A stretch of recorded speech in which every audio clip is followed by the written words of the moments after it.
শ্রমিকদের যে ন্যায্য দাবি তা পূরণে অন্তর্বর্তীকালীন সরকার ভূমিকা রাখবে।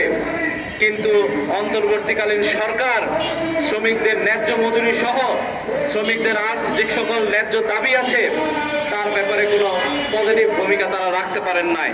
বরঞ্চ আওয়ামী আমলেও শ্রমিক আন্দোলন দমনের জন্য যে প্রক্রিয়ায় শ্রমিক আন্দোলন দমন করা হতো, অন্তর্বর্তীকালীন সরকারের সময়ও আমরা দেখলাম তার কোনো পরিবর্তন ঘটে নাই।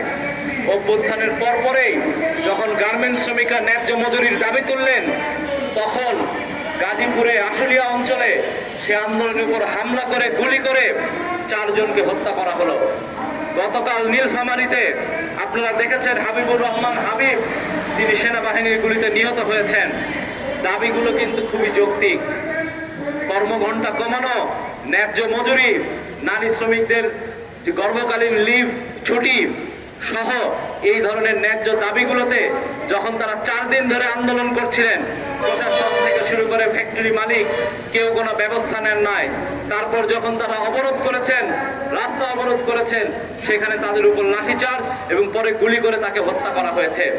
এবং অন্তর্বর্তীকালীন সরকার, অতীতে আমরা দেখতাম যে আওয়ামী লীগ সরকারের একটা এক্সটেনশনে পরিণত হচ্ছে শ্রমিকদের উপরে অতীতের যে দমন পীড়ন নির্যাতন, এবং সেটি করে যে শ্রমিক আন্দোলন দমানোর যে পুরনো বন্দোবস্ত, সেটি শ্রমিকদের বর্তমান সময়ে অন্তর্বর্তীকালীন সরকার পুনরায় চালু করছেন। এখনকার সময়ে জুলাই অভ্যুত্থানের পরে আমরা প্রত্যাশা করেছিলাম এবং এইখানে মানুষের মধ্যে নতুন রাজনৈতিক বন্দোবস্তের স্লোগান উঠেছিল। মানুষ একটা নতুন রাজনৈতিক বন্দোবস্তের জন্য লড়াই করছেন।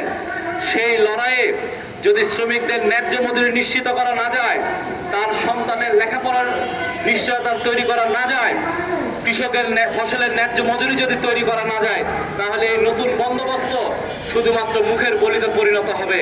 তা জনগণের আকাঙ্ক্ষার যে বাস্তবায়ন, তা আমরা করতে পারবো না। এবং এই অন্তর্বর্তীকালীন সরকারের ক্ষেত্রে আমরা দেখেছি সমস্ত জায়গায় তারা পুরাতন নিয়ম কানুন বহাল রেখেছেন। এবং যখনই কোনো জায়গায় কোনো আন্দোলন হচ্ছে, আগে আমরা দেখতাম যে কোনো পেশাজীবীদের আন্দোলন, শ্রমিকদের আন্দোলন, ছাত্রদের আন্দোলন, যে কোনো আন্দোলনেই আওয়ামী লীগ, বিএনপি, জামাতের ভূত দেখতে পাইতো। এখন অন্তর্বর্তীকালীন সরকার যে কোনো আন্দোলনে তারা এখন ফ্যাসিবাদের ভূত দেখতে পান। জনগণের যে ন্যায্য দাবি, সেই ন্যায্য দাবিকে আমলে না নিয়ে কিভাবে তাদেরকে ফ্যাসিস্টের কোলাবোরেটর হিসেবে প্রমাণ করে তাদের উপর দমন পীড়নকে জায়েজ করা যায়, সেই দিকে অন্তর্বর্তীকালীন সরকারের অনেক বেশি গুরুত্ব দেওয়ার জায়গা আমরা দেখছি। তারা নানা রকম ভাবে পুরনো সেই নিপীড়ন নিজ শ্রমিকদের উপর চাপিয়ে দিচ্ছেন। আমরা অবিলম্বে হাবিবুর রহমান হাবিব হত্যাকাণ্ডের বিচার এবং গণতান্ত্রিক যে শ্রম আইন, যে শ্রম সংস্কার কমিশনের মধ্য দিয়ে শ্রমিকদের ট্রেড ইউনিয়ন অধিকার সহ সকল যে গণতান্ত্রিক আইনের যে প্রস্তাবনা তৈরি করা হয়েছে, তা জাতীয় নির্বাচনের আগেই কিভাবে প্রয়োগ করা যেতে পারে, সেটি নিয়েও আমাদের সিদ্ধান্ত নিতে হবে। অন্তর্বর্তীকালীন সরকারকে সিদ্ধান্ত নিতে হবে। অন্তর্বর্তীকালীন সরকারকে বলি, পুরনো আমলের মতো শ্রমিকদের যে ন্যায্য দাবি, সেটি দমনের রাস্তায় যদি আপনারা যান, আপনাদের পরিণতিও হাসিনার মতো হবে।